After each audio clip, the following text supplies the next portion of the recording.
Hi everyone, it's Charlie Webster here. Thanks so much for joining us for My Sport in Mind as I speak to sports stars about their mindset and mental health. Welcome along.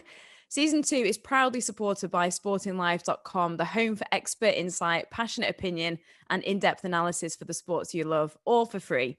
Today, I'm super excited to welcome Chelsea's technical and performance advisor and one of the Premier League's greatest ever goalkeepers, Petr Cech, to the podcast. Welcome along, Petr. Thank you. Hello. I have to give a round of applause as well because I've done it to everybody, so it feels weird if I don't do it. So how have you found this whole year? Let's start there.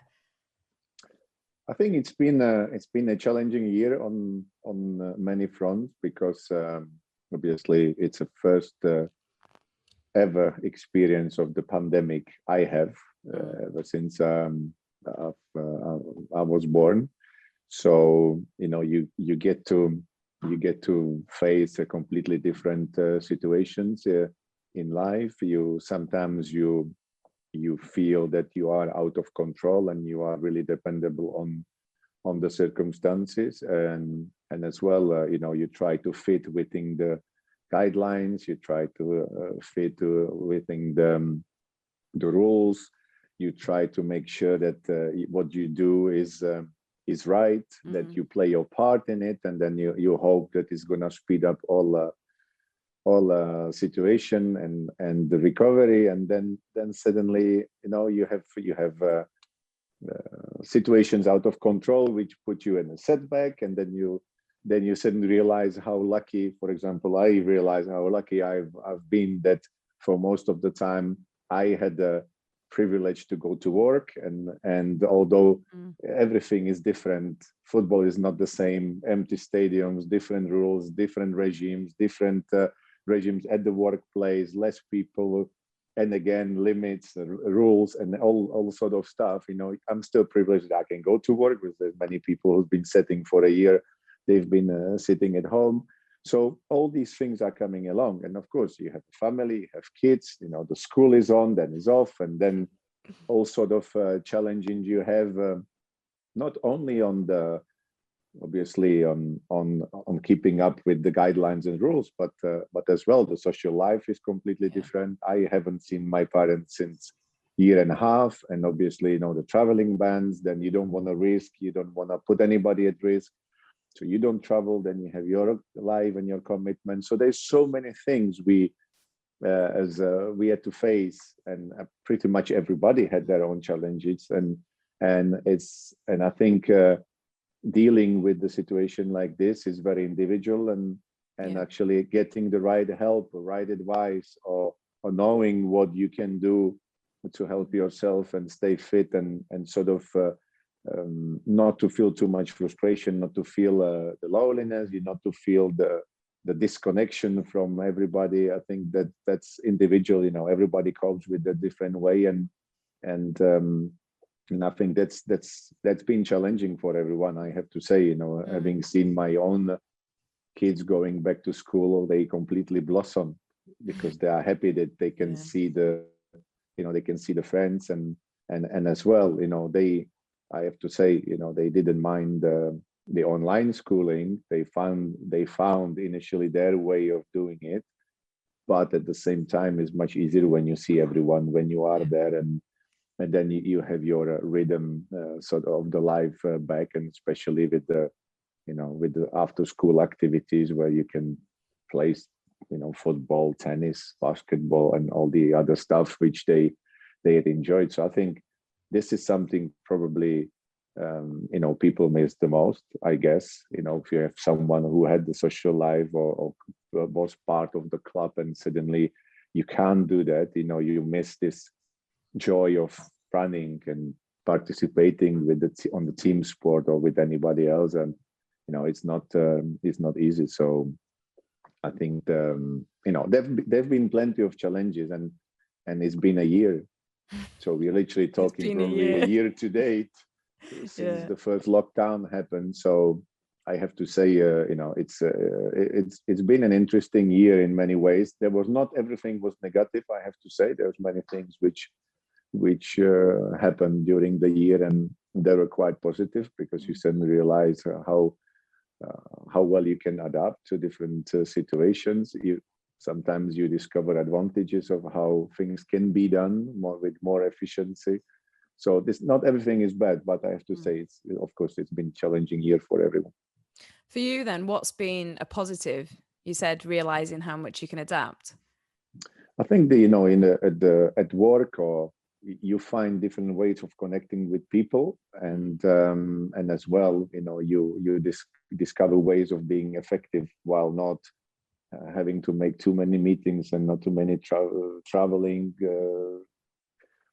to places for a 10 minutes meeting. And you kind of force not to be in the comfort zone and the rhythm of the normal life you get used to, but you have to find your ways of doing things from home, to get your sort of a structure of the day better, that everything fits in without compromising anything. And as well, we spend as a family the time together we had never done before. So obviously that's something as well. You have time for different things, but I have to say, then you really see how well or how strong your family relationships are, because then you really realize that you miss not seeing other people, and how happy you are living with the people you are in the house. So I think for me this is really nice. It was really nice to see that we as a family, we had a strong bond, because we were only ourselves with no people from outside, because we had to be isolating or to be at home. Yeah. So that's for me the positive side. And as well, you figure out that if you don't go for a run, if you don't go to the gym, if you don't do something for yourself, you will feel actually worse. So for me, I'm probably fitter than I was a year ago because of the lockdown, because the amount of time I spend in the gym and running around and looking after myself, actually, I have to say it's probably another positive for me. It's funny because everybody I spoke to in football always says about the family side of things, because you're so used to traveling all the time, and obviously you don't have your weekends either. But then it's interesting about the exercise thing, because I think I feel the same. I have to, now I have to, because it's like a real coping mechanism for me, especially when I'm at home. So in terms of exercise, because there's a lot of people I know listening to this that are using exercise as a coping mechanism. What for you does it do? And have you got kind of any advice in terms of that? Because it's interesting that you still train to a decent level then, even though you're not on the pitch. Well, I think, thanks to the pandemic, I actually became again a player. So, with the limits of return to training at the beginning of the pandemic, the numbers of players or people who could be at the training were very limited, and then suddenly we had 2 injuries, and then with the goalkeepers, and it's not like before when you call a young player over, and it was not that, because you had a very strict bubbles, and suddenly we realized you have one goalkeeper short. So I had to start training, and actually I started coming on the pitch. Mm-hmm. So if there was not a pandemic, I don't think I would have ever ended up again on the pitch, catching the ball, diving around. So this actually forced me to start training even more, because I had to get to the level where I could be training with the first team again, and to be a proper part of the training session, not just a clown standing there trying to pretend that he ever played football. So, and when there was the hard lockdown at the beginning, I was running a lot and I spent time in the gym, and it's everything sort of clicked together. And then when you do everything on your own for some period of time, I think it's fine. You enjoy it because it's sort of new rhythm, relief, and release of the pressure and everything. But because it's been a long time, sometimes it feels like, oh, running again, oh, going in a gym again. So then you start facing this routine problem, because it all sort of falls into one routine.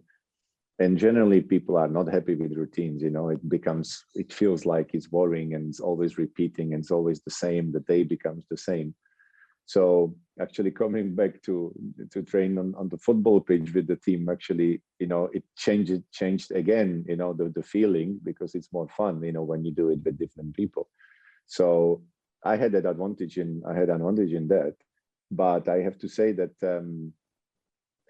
that I felt, and I always felt, that feeling fitter, you always feel happier, and you always feel like stress-free, because you have this release, and that running or exercising or playing with people around it gives me joy. And ever since I was a kid, this is something I really like. And as well, when you are fitter, you are mentally fitter as well, because all this thing comes together. So I knew that if I run and if I exercise and if I keep my routine, and if I just don't sit and watch TV or read news, or then when I was allowed to do all the meetings on the Zoom and computer, and you go screen, you need some time to do something which goes out of it, clear your mind, and then you go again. And I think these exercising, sort of kicked in, and I really started enjoying it. But I have to say, I understand that some people find even the routine of exercising harder. For me, I think that you need to keep the structure of the day, because it would be very easy to just sit and just do nothing for a year, and then you are not happier. You probably put on weight, then you feel worse, then you don't like your picture in the mirror. And let's be honest, once you start walking by the mirror looking other way because you don't like what you see, it's not going to make you any happier either. So I think all these little things come together, and I think the sport and the exercising in generally just helps on the general health and even mental health, because you have this relief, the happiness. You're happy, when you go for a run, you come back, you might be tired, but you feel happy that you've done something for yourself, and it was a nice time somewhere in the woods with the nice background. So I enjoy that part of going back to exercising on the regular basis while working and doing all the other stuff. And obviously what helps as well, if you have some sort of hobbies or interests which you can do from home. Obviously now I think that's the advantage of the lockdown, that you had probably more time to do that, which if you have some interest and things like that, you can use it to your benefits. But if you don't, if you don't exercise, if you don't have an interest in anything you can do from home, then it must be a completely difficult situation to cope with when you have every day 20 hours to think about doing nothing. And I'm glad that obviously the things became back, at least are getting back to normal slowly but surely. But step by step, we can see that the rules are changing and the guidelines are not as strict, and it will not be as strict. And I think people will recover a little part of the life, and I think it will make everybody feel a little bit better. I think one of the things you said in there as well was about routine. I think it's one of the key things in terms of trying to keep a healthy mental health at the moment. In terms of yourself, you said about you've been back on the pitch a bit and keeping yourself fit, but then you've also got this technical role. And I've heard you say many times in interviews that you're not somebody that liked, which I don't think any active person would, or professional athlete, being on the sidelines. So how have you dealt with that adaptation of yourself, of being somebody that's, right in the thick of things, controlling things? You mentioned control in one of your earlier answers, and how important that is to feel in control. But then now you've kind of got this other outside role. I think in that aspect, it's the self-discipline. Actually, it is very important, because there are days where you just think, well, I don't have to run. I don't play at the weekend. So if I have a day off, but then you have one day off, then you have second day off, then you might have a third day off, and then you become, then you sort of lose the rhythm, and you might become lazier and a bit more comfortable. And I think that's the danger, how quickly, your fitness can change, your feelings might change. And then, you become initially not really that happy, because I'm used to being fit. So feeling unfit is actually something I don't enjoy, because I always, train, and I always felt fit, and have that feeling, that gave me a feeling of like happiness, and the feeling of confidence as well, that, when you feel good about, your physical state, then, you feel happier, and you feel comfortable and confident. So, suddenly when you sit in the office, and you need to find a completely different rhythm of the life, where, it's not coming in, train, do your workout, do anything you want, and then you have your rest of the day to do what you need to do, or what you want to do. Now in this work, obviously the things come in waves. Sometimes you have things in the morning, then it comes later in the afternoon, is more unpredictable. So sometimes you don't have time to go and exercise, but then you need to have the discipline to find the time, and when you have it, to do it. And I think that's probably the hardest part, which luckily I have this good self-discipline. Even when I don't want to, I know that I want to do the right thing, and I do it. And unfortunately for me, sometimes it meant that I went for a run at 11 p.m. And, is it the best time to run? No, it's dark, it's cold, and, and then you come at midnight, and you lie in the bed, and then you are tired, or you're like wide awake from a run. Still going. So before you come down and sleep, it's not ideal. But at the same time, I don't, I feel still happier to do that than if I miss the day with not doing anything. And I think I have days where I know I have to rest, when my body tells me, okay, enough, give me a break today. I don't want to do, and I need to have a break. So I do that in terms of physical activity, but I still try to keep my discipline, and put the work in, even though when sometimes I feel like I don't really want to do it, but I just do it because I know fitter I feel, happier I am, and that's probably the best way to start your day, when you wake up and okay, another day, and you feel good.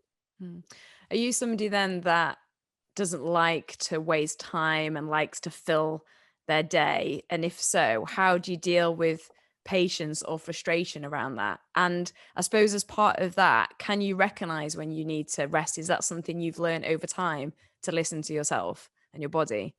Well, I think the biggest learning process for me in terms of listening to body was after my head injury, because that was the key for my whole recovery, was to listen to the body, and nobody could program anything for me, because I had days where I could do things for hours. There were days I could do things for 5 minutes, and then I had to go to sleep because I just couldn't function. My brain had enough. So, and it was not that the doctor could measure it. You can't measure it. It's about the feeling. So I knew exactly how my body felt like, and what I could and I couldn't do. And I was lucky that people recognized that I have this inner recognition of what I need to do. And so the doctor gave me the trust and the confidence. He had the confidence in me that I'm not going to do something which I was supposed not to do.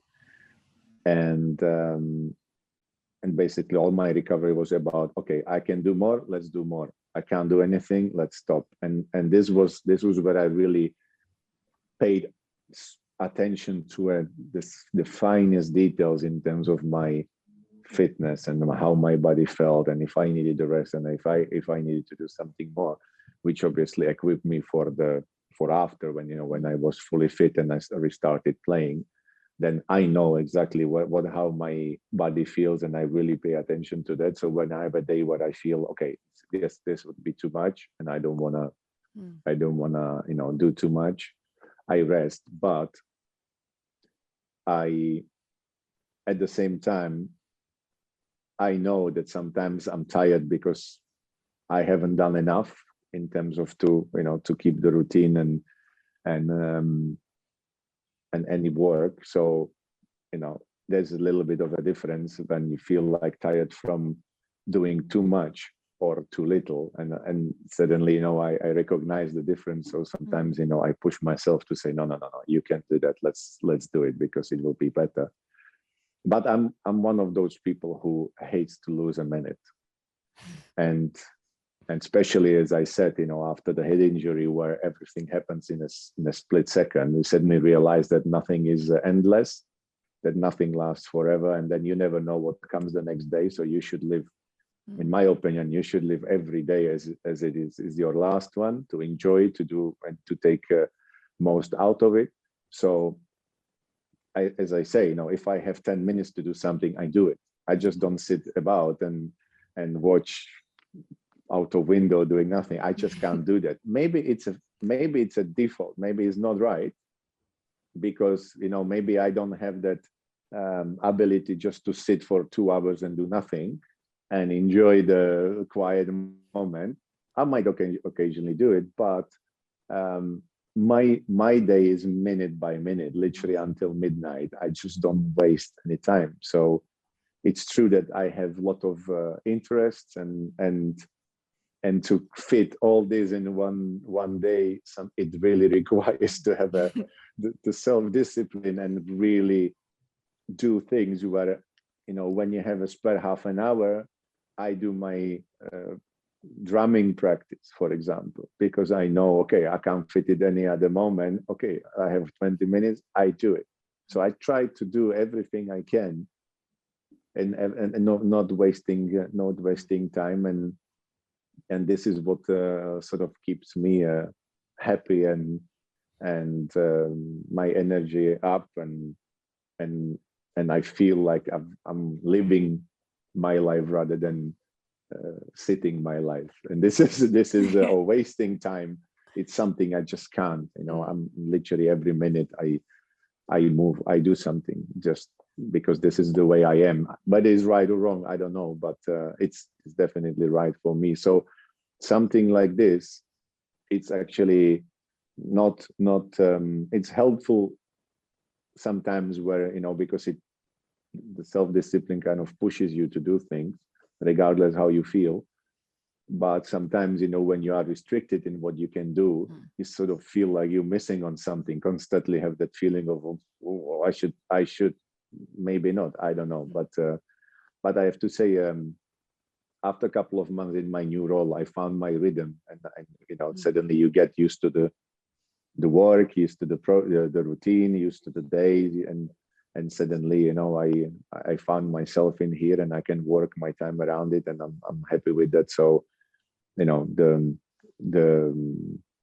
it's much easier when you regain a bit of a control over what's happening, as we talked about, and because having the uncertainty or not feeling not in control, it probably gives you the most anxiety or stress, because you constantly sit. And I think this was the issue probably with the pandemic for everyone, that we have zero control.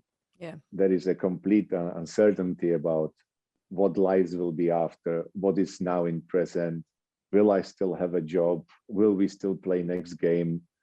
It's so many different things. Will I be able to travel next year to even see the family, which I hadn't seen for a year and a half? I think every human being had the same issue. yeah. And to find the coping manual for that, it's unfortunately is not one thing fits all, because everybody is individual. So I think that different personalities needs a different approach and deal with things different way. I'm lucky that through my football career I faced so many situations which prepares you for that, because the football is it's a very random game where things can change every minute. You change the manager suddenly from playing you out, and there are so many different things you can't control either. But I learned how to ignore that. And to my advantage is that I don't pay attention to things I cannot control, and I have no power to influence. So I just accept it and go with it, but don't really spend time with it, which is probably the best skill for the pandemic, is to don't deal with if next week the prime minister says it's all over. No, just go and do a day by day. And when it's finished, it's finished. I try to do most of every situation. And then, of course, I will be happy when things come back to normal. But at the same time, I don't get too stressed about if it lasts another 2 weeks or 3 weeks or a month, which kind of relieved a bit of the pressure and anxiety over me. And as I said at the beginning, I recognize as well that that we in football, we were privileged and lucky to have the game going on. That, you go to work, you prepare, and everybody will tell you, yes, it's sad to play football without fans, empty stadiums, different rules, different emotion, but you can still do it. And it still brings this emotion and happiness to millions of people watching. Yeah. So, we were lucky. I was lucky that I go to my office. I get to see very limited number of people, but still is a number of people. Is not 3, 4, or 5.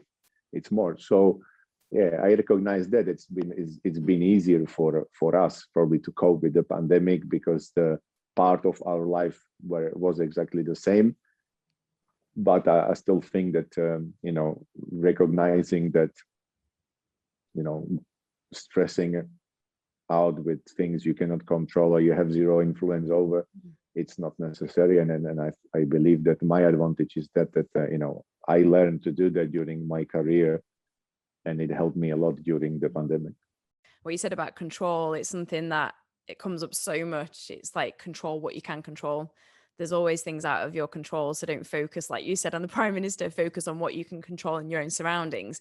And I think there's so much synergy between this pandemic in a very different way to when you said about your head injury, which the majority of people can remember in 2006 against Reading, because the control was taken away from you. And, it was about, your everything else around you was taken away, and it was about your immediate health and just whether you're going to be okay. And then it must have gone to, well, okay, I'm okay, but can I actually play football? And then can I actually play football to a professional level?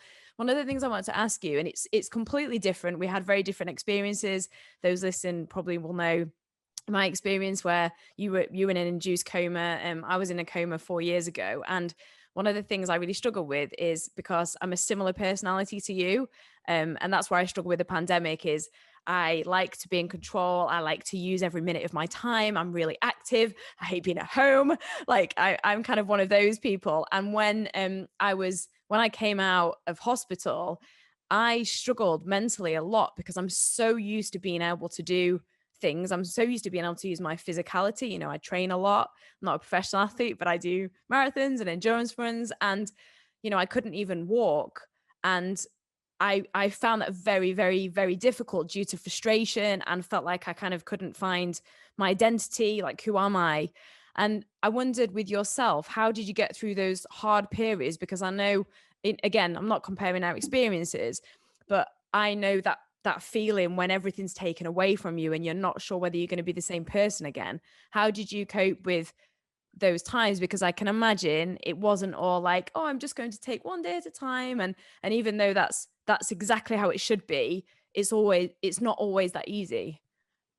No, you always reach a point where the frustration just overcome everything, because you try hard and suddenly things you were, sometimes you have things you don't even think about, because they just go, okay, I want to do this, I want to do that, I want to do that, and suddenly you can't.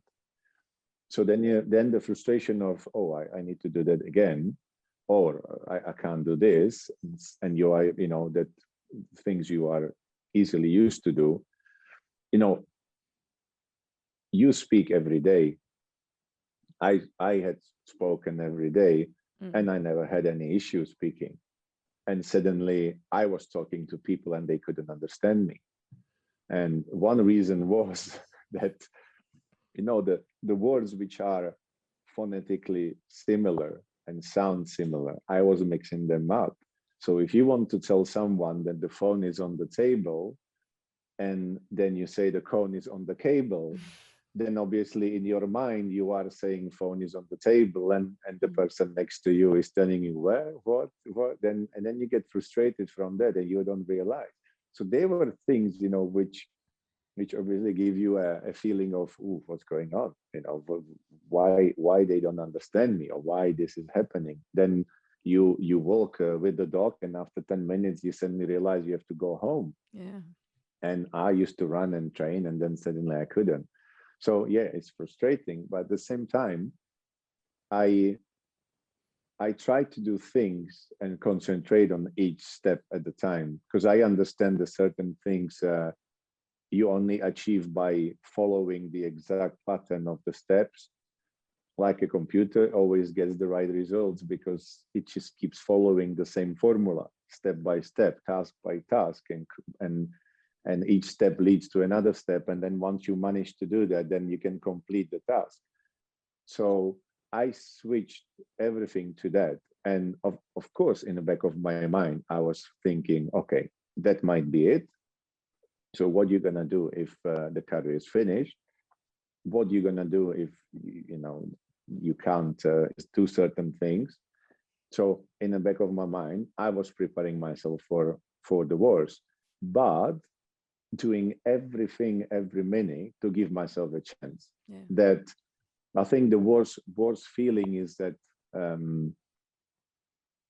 if you have any regrets, I learned during the football career as well, that you can live with failures, you can live with defeats, you can live with that when you've done everything what was in your power to prepare, and then things went wrong. Because we are only human beings. Sometimes you have a absolutely brilliant 3 days, you do exactly what you have to, you come, at school, you prepare, you do everything, you come to the exam, and it's a disaster.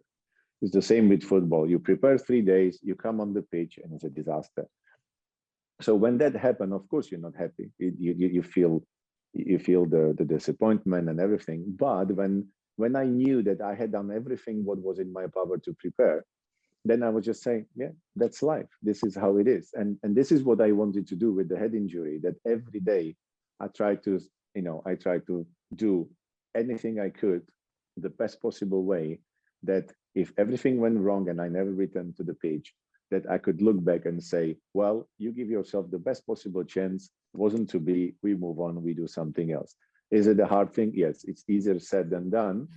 But when you really put the energy and everything in each little step, trying to make sure that what you do actually give yourself the best chance, then I think you can, you sort of have the frustration, but you can be happy with little things. So when you put like a big task, and you might get easily frustrated when things are not really going fast, or you don't feel you're going there.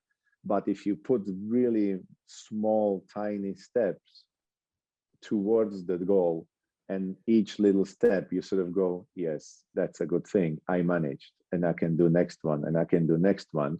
If you look at this way, then it's true that it helps. It makes you feel like you're making progress.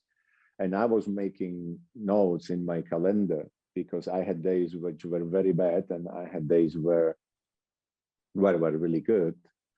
And after a while, you just feel there is no progress, that you just step on the same spot and it's not really moving, because your perception is completely different. But once I started putting the notes in the calendar saying, okay, good day, bad day, you suddenly look at the calendar and you go, oh, okay. In your head, it feels like maybe a couple of last days was not good. So you feel like a whole month was bad. and then you go, it's going nowhere. But then you look at the calendar and you suddenly see, oh, I have many more better days than bad days than last month. And you suddenly go, hold on a minute, or last week, or whatever it is. And then you go like, oh, hold on a minute, I'm actually getting much better because I have better days and more days. And it goes like that. And then you suddenly realize better games days and then good days are happening more and more and more and more. And then, then it gives you the confidence and it gives you a different perspective as well. Yeah. So that was one thing which helped me to deal with the frustration of when you make 2 steps forward and then you make 1 backward. But that was what it was. And I, as I said, trying to make these little tiny steps, each one without skipping. That was my focus, and it worked for me. And as I said, these kind of things are very individual, and there is many ways how you can achieve it. But obviously, different personalities needs a different approach, and different things work for different people. And I know what worked for me and what I would recommend to people, but it might not be their way of doing things. So, I think in this situation, trying to find people around and listen and talk to people around what they are saying, it's important. And I think the biggest help for me is when you have an opportunity to speak to someone who had the same experience, who was in your position where you were, and then suddenly say, oh, don't worry about it, this is completely normal. When I had it, I had that many times, but then it all went and initially became better. So don't worry about it. This is not something to worry. Luckily, but unfortunately at the same time, I didn't have anybody I could talk to with the similar problem. So I had to figure it out myself. But that's why I'm always happy to share my experience. And I contacted Ryan Mason when he had this problem. I contacted Raul Jimenez when he had this problem, because I believe that sharing the experience, it's, you kind of give a bit of a reassurance and bit of a energy to the person who lives and is in that bad moment. It might give them, the sharing the experience might always gives a little bit of a help to not to have too much anxiety about what will happen. I think it 100% does. And that's exactly why I do this podcast, because I think whether it's, yours was obviously a head injury on the pitch, but it doesn't matter because it's about that same feeling.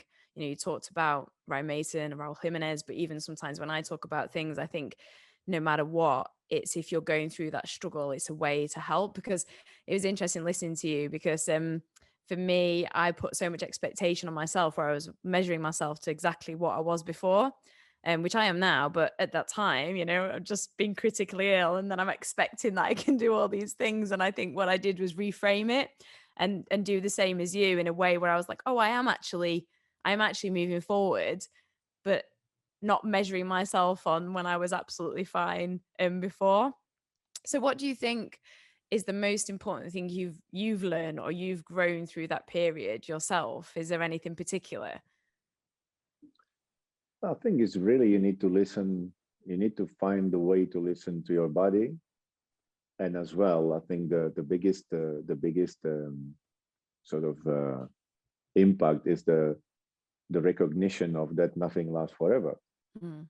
That don't assume that you are good today, that you will be, wake up in the morning and everything will be that great, because you never know. Anything can happen at any second. That's why I think since then I really try to make sure that I live every minute of my life the best possible way, that I don't waste it, and then I feel happy, and I feel that I'm actually living the life rather than surviving 1 week or taking oh no, I can have 3 days in the bed. Well, it's fine, but then the purpose of taking, if you had 300-year life, yeah, maybe take more time. Sometimes I would need that. I think sometimes I would, for all the things I would love to do, I would probably need 10-day week, but it's not. So I try to use every minute, and And it's true. Sometimes it's tiring, yes. Sometimes, but I feel happier like that. I think people should always find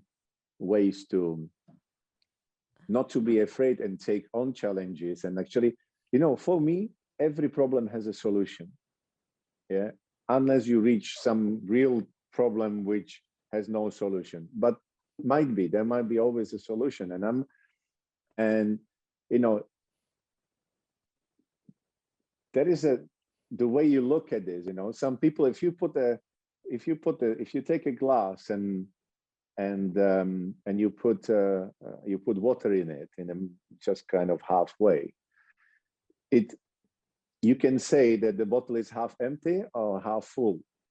Yeah. So it depends which way is. If you are the positive person, you say, "Oh, it's half full." And if you are the negative one, you say it's half empty, because you just see it the different way. But I have to say that I'm kind of a person who believes that for every problem there is a solution, and every problem becomes a challenge. So I take it as a challenge. You tell me it's impossible to do that, I will show you it's possible to do that, because I believe there is always a way to do things. And the same is with the dreams. I think people sometimes have a lot of dreams, but never find the day to say, you know what, I would love to do that. And my dream was this. Oh yeah, but now I'm too old, I'm this and I'm that. And there is millions of ways, not maybe to say, well, maybe too much work, whatever. When I have a dream, or if I feel, oh, I want to do something, I don't worry about if I try and I fail or whatever happens with it, but I just give it my best shot to say, do I want to do that? Yes, I wanted to play ice hockey game, professional ice hockey game, because as a kid, that was my dream. I retired age 38, and everybody tells you, it's way too late for that.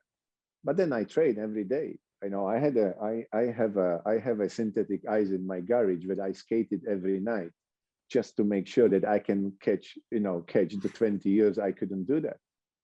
And I used to do this in my spare time, just because I knew that without doing it, I will not be able to go on that ice and even do anything in that goal. I wouldn't catch the puck, but I did. So I did it because I knew that is a way of trying, and that was my dream, and I wanted to do it. The same was with my drumming.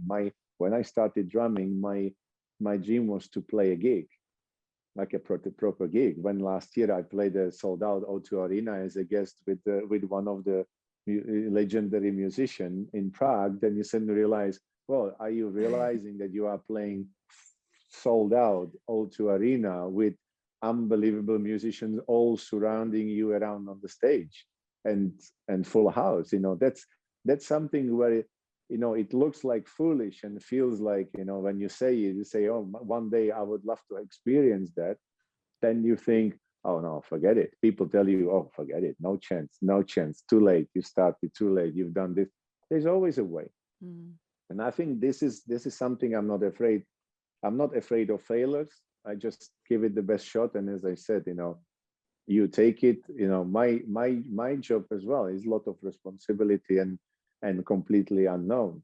And that it can either go well or it can go wrong, and you can make mistakes, and it's going to be completely different to what I experienced. But if you never try, you never know. If you never take on something, you might never get awarded by achieving something. So you have to, at some point, you have to do things which you believe you want to do, and you have to try. And if it goes wrong, who cares? But at least when you're 90 and or in the moment where you realize that, okay, I can't do things anymore, you sit back, you look back, and you think, I gave it the best chance. I'm actually happy, and you have no regrets. So I try to do things that I end up with no regrets. But of course, sometimes it doesn't work. It doesn't work the best way, but that's the way it is. And I'm perfectly happy that nobody's perfect, nothing's perfect. People make mistake, or sometimes the circumstances doesn't allow you to do certain things, and then you have to do something else.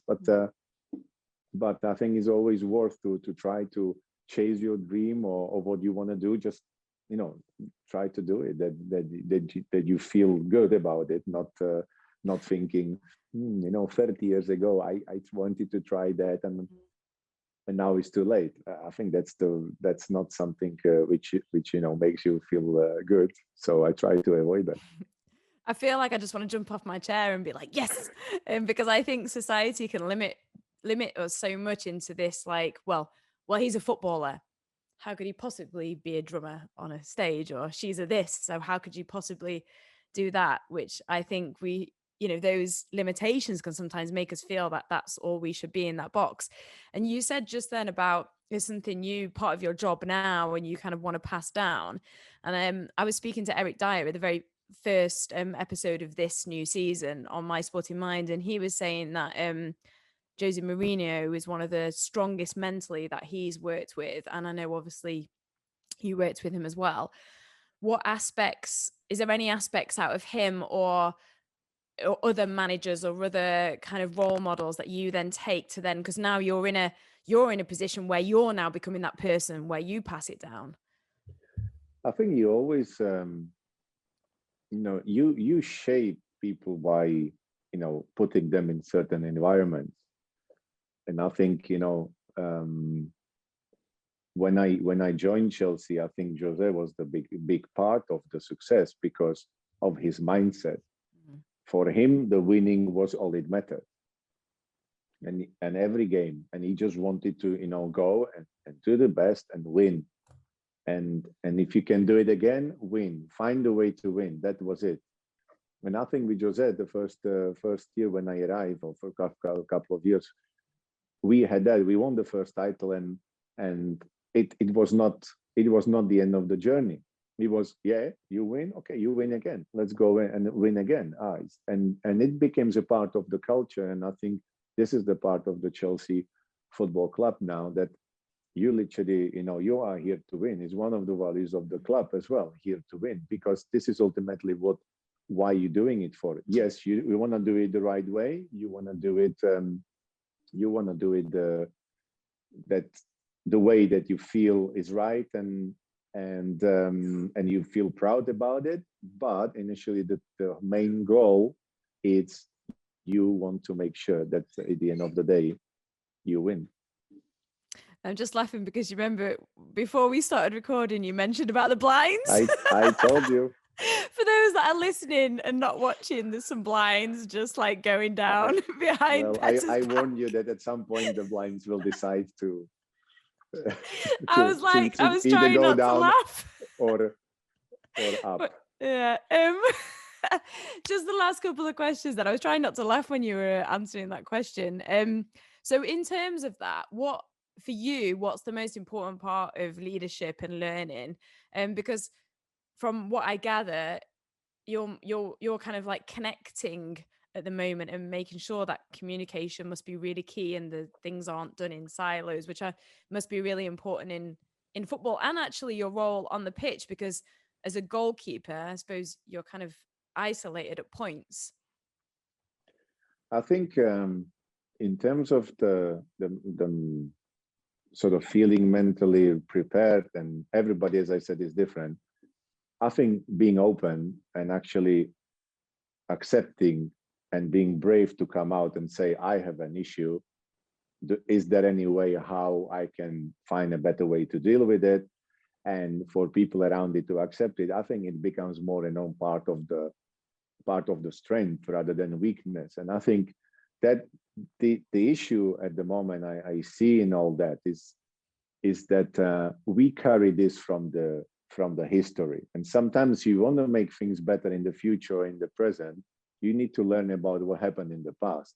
And I think this is for everyone to understand. And once you understand that, once you understand where certain things come from and why certain people do certain things certain way, it comes through that education, and then and as well from the environment where you are in. So, when the older generation, or the generation who is probably one generation above me, my generation still, if you showed any mental weakness or had anxiety of not you were regarded as weak. Yeah. So basically, you don't cry, you don't complain, you get on things, no matter how bad you feel, you just shut your mouth and you go through it. If you need to run through the wall, you run through the wall. Because if you don't do that, people might see and look at you thinking, oh, this player is not strong enough, let's not play him. We want to have winners, we want to have these warriors which are indestructible, and they have this and they have that. So basically, that was how, first thing, you go, oh, I can tell my coach I feel nervous.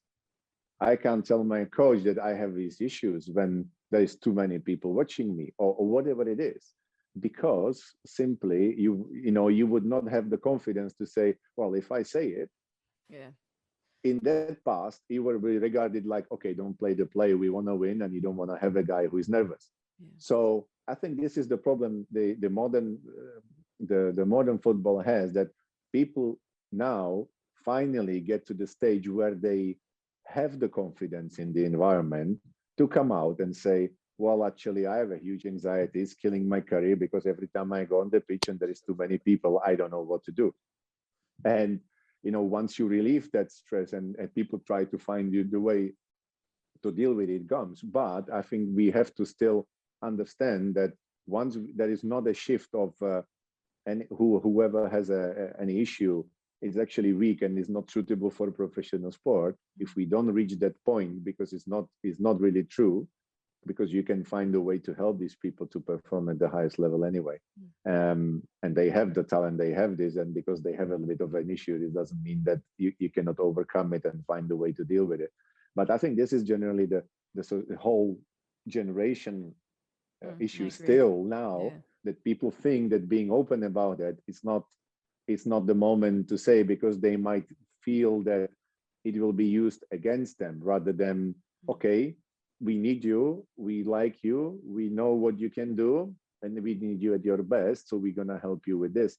So I think there is still room in improvement in professional sport, which we carry from the past. And you see now more and more people working with sport psychologists and working with, even having this conversation about, if you have any issues, just tell, because if you tell, we can fix. If you don't tell, then obviously you will be suffering in silence, and this is not what you want, because then you carry that again and again and again, and it does not help. So I think that the key from that is to be open, just to say, well, I feel about things like that, and I think that's important anywhere, working environment, sport, even at home. Sometimes you need to get things out, to say, I'm not comfortable because this is happening, and what do you think? Because once you get more knowledge, or once you get more education, then you get ideas how to deal with situations. And I was lucky that I was always really attached to psychology. I love psychology. I like it's fascinating sometimes to understand what the human body does, and what the brain does, what people do, different differences. And of course, in the high profile Premier League club, which is one of the best in the world, which I've been for many years, the expectations are huge every day. And I came in the league, and I destroyed every record for my first season. So basically, you put the bar so high that the expectation then even becomes more. Really, everybody thinks, oh, this guy, oh, well, he considered a goal. How come this guy considered a goal? Yeah. And you kind of feel like, well, I considered a goal because the guy hit the top corner, and then suddenly you go, oh, should he save that? So the things, accumulation of things then become the way that you need to find a way to deal with it. And because I was really studying, and I was really looking at how you can deal with certain things, I learned so many things, sometimes by accident, sometimes just because I was conscious about it. But that part helped me to overcome many issues. But I understand that not everybody is like that. Not everybody has the confidence to do things and take risks on their own.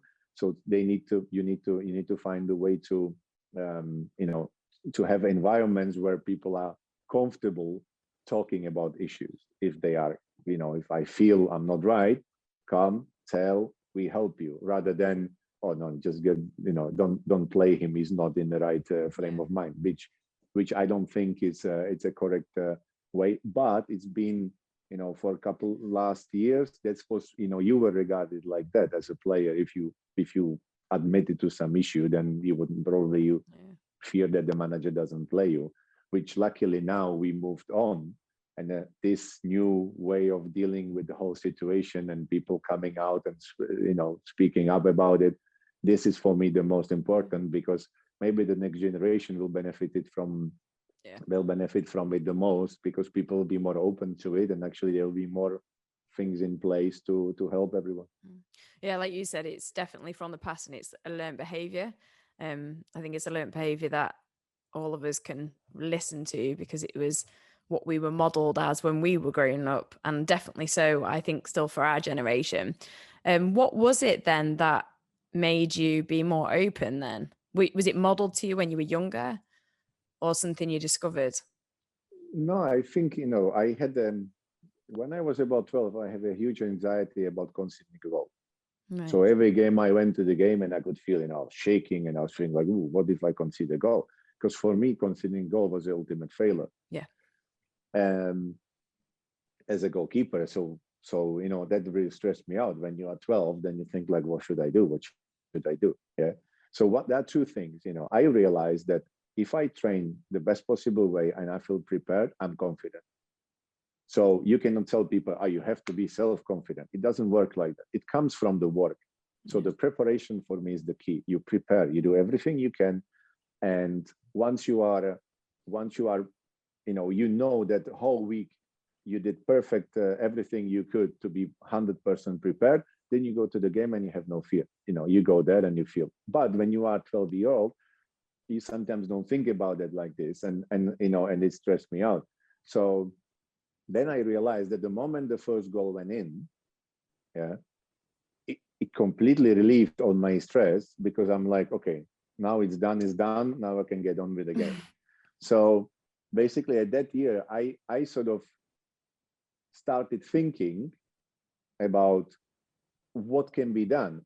So I went to the game losing 1-0. In my head, I was saying, okay, it's already 1-0. They are winning. You don't have to worry. The goal is in, and then relax. But then, then you suddenly realize, I want to be winning. I don't want to feel I'm losing already 1-0. So basically, I came up with the concept when I was 13, which was probably close to 14.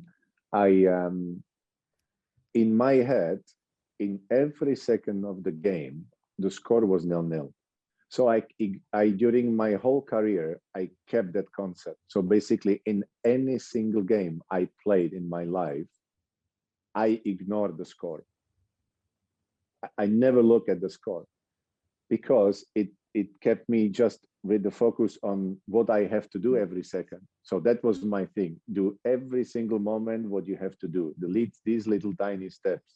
Each task has steps, and you go all over again, the same steps all over again, which is good, because it gives you a feedback as well. When something goes wrong, you know exactly on which step it went wrong, so you can sort of learn from it.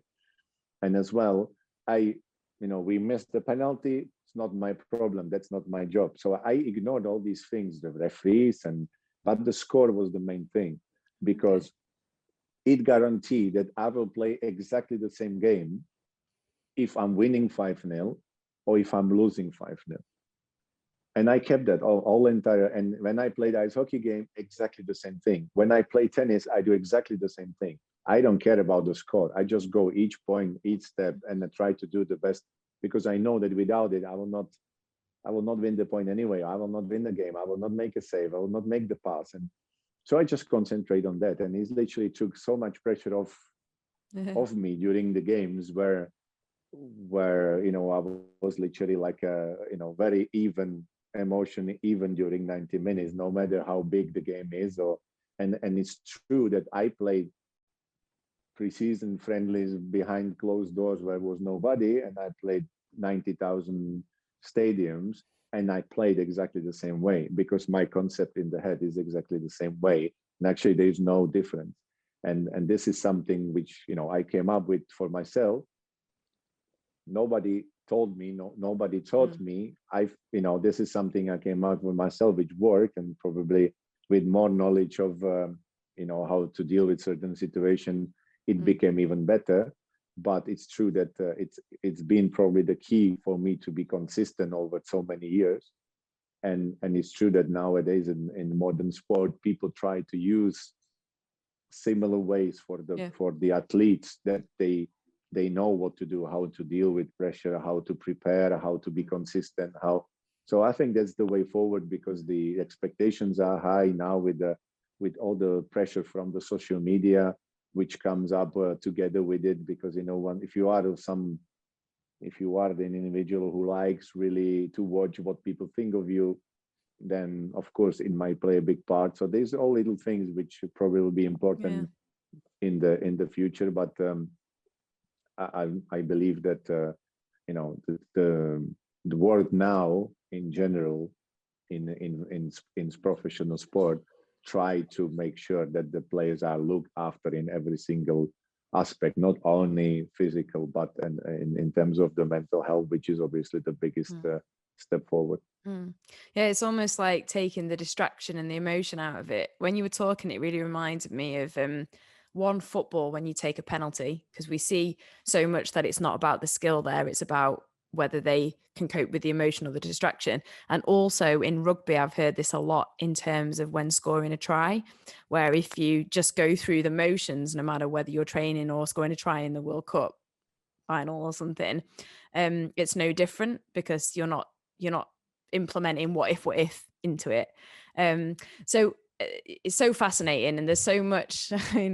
I feel like I should wrap up now, because I've been talking to you for a long time, but it's so intriguing getting into your brain and so much learning. So I suppose my final question, even though we've covered so much, is just, what would your message be to anybody who is struggling at the moment? But there's so much that we can take out of this conversation already. Well, I think it's really to be, for me to admit to that you need help, or admit that you would like someone to give an opinion and sort of advice. For me, is not the weakness. For me, it's a strength, because you are conscious about that you reach your own limit, and then probably it's wiser to use someone else's experience to help. So I think people should be open and actually find their inner strengths to say, yes, I don't feel well. Yes, I'm struggling with this. Yes, is there any way you can offload a bit of the pressure, or is there any way people, I can deal with that better?